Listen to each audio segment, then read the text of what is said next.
Welcome to my channel. বিগত ক্লাসগুলোতে আমরা ট্রপোস্ফিয়ার, স্ট্র্যাটোস্ফিয়ার, মেসোস্ফিয়ার নিয়ে পড়েছি। আজকে পড়বো থার্মোস্ফিয়ার নিয়ে। তাহলে এটা হলো 4 নম্বর, thermosphere. Thermosphere thermosphere first characteristics কি? এটা 85 টু 450 কিলোমিটার পর্যন্ত বিস্তৃত। উচ্চতা বৃদ্ধির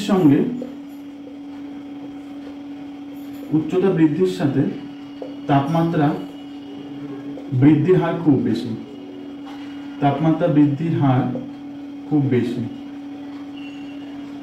এবং পরবর্তীতে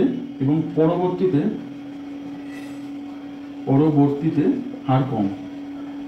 তো এই যে বললাম যে উচ্চতা বৃদ্ধির সঙ্গে তাপমাত্রা বৃদ্ধির হার খুব বেশি, এটা ম্যাক্সিমাম কত হয়? 1200 ডিগ্রি সেন্টিগ্রেড পর্যন্ত। ঠিক আছে, তাহলে থার্মোস্ফিয়ারে রেঞ্জ হচ্ছে 85 টু 450 কিলোমিটার। উচ্চতা বৃদ্ধির সঙ্গে তাপমাত্রা বৃদ্ধির হার খুব বেশি এবং পরবর্তীতে হারটা কমে। প্রথমে যে উচ্চতা বৃদ্ধির সঙ্গে তাপমাত্রা বৃদ্ধি পায় সেটা বৃদ্ধি পেয়ে হয় 1200 ডিগ্রি সেন্টিগ্রেড। ক্লিয়ার?